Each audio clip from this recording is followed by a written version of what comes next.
बेंगलुरु से मुंबई आए हैं, लेकिन हमारा बैग नहीं आया है। लेकिन उनका स्टाफ और मैनेजमेंट ही इतना घटिया इस कंपनी का कि वहाँ पे 5,000 बैग्स, अभी बोल रहे हैं कि वहाँ पे 5,000 बैग्स है। नमस्कार, मैं हूं शिवेंद्र गौड़, आप देख रहे हैं वन इंडिया हिंदी।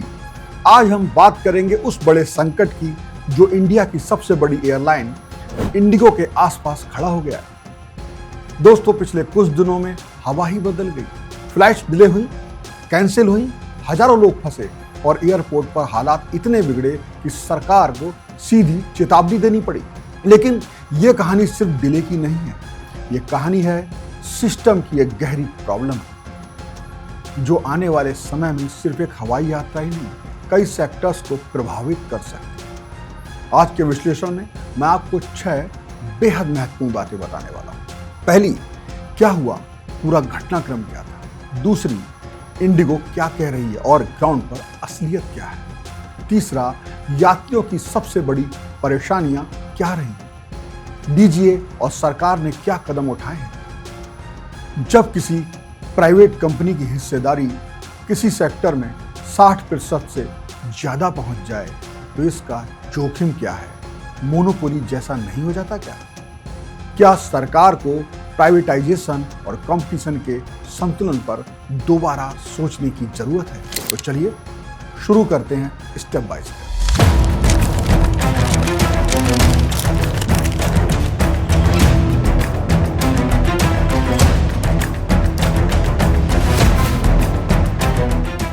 दोस्तों, इंडिगो क्राइसिस अचानक नहीं हुआ।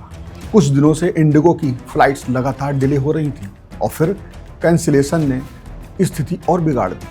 कई एयरपोर्ट पर हालात हाथ से निकलने लगे, लोग रात भर फंस गए। किसी की कनेक्टिंग फ्लाइट छूट गई, किसी की इंटरनेशनल यात्रा खराब हो गई और किसी की शादी या इंटरव्यू के प्लान बिखर गए। इंडिगो ने वजह बताई ऑपरेशनल इश्यूज, लेकिन ऑपरेशनल इश्यूज इतना बड़ा कैसे हो गया। फ्लाइट्स कैंसिलेशन का आंकड़ा एक दिन में ही 400 से ऊपर कैसे चला गया और पूरे हफ्ते में 1000 से भी ज्यादा फ्लाइट्स प्रभावित हो गई और लोग कंपेंसेशन के लिए भटकते क्यों रहे। यही वो सवाल है जिसने पूरे देश का ध्यान खींच लिया।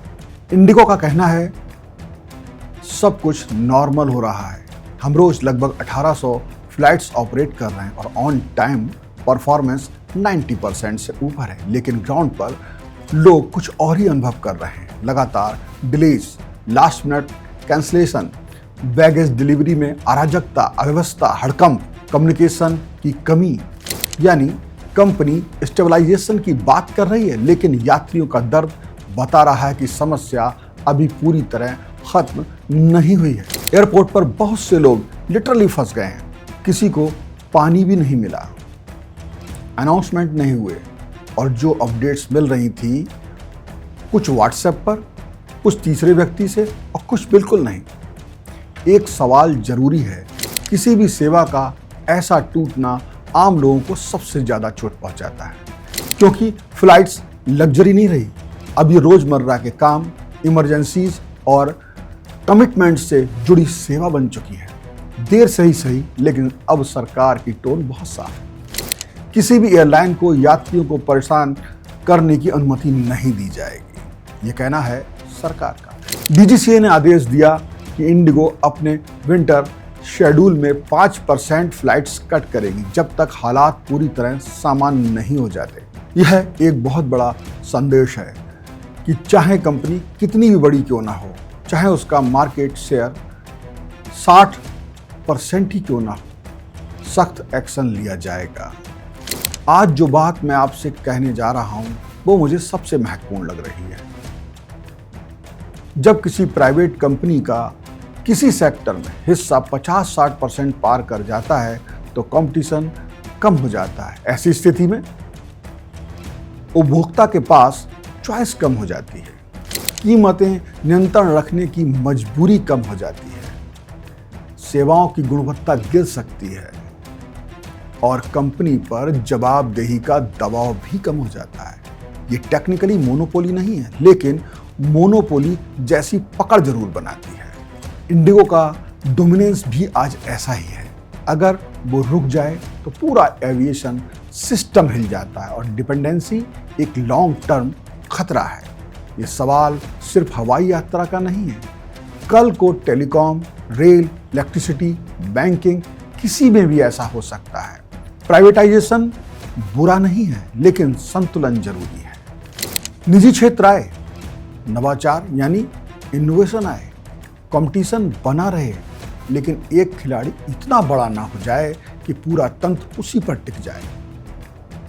और आज ये क्राइसिस हमें यही सिखा रहा है कि प्राइवेटाइजेशन के साथ साथ कंपटीशन का स्तर बनाए रखना भी सरकार की समान जिम्मेदारी है। तो ये था इंडिगो क्राइसिस पर हमारा विस्तृत विश्लेषण। घटनाक्रम, यात्रियों का दर्द, कंपनी के दावे, सरकार का कदम और वो बड़ा सवाल जो हमारे एविएशन सेक्टर के भविष्य से जुड़ा है।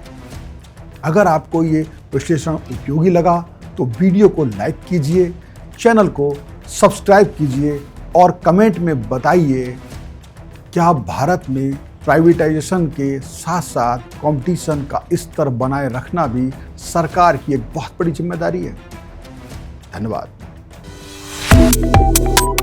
Subscribe to One India and never miss an update. Download the One India app now.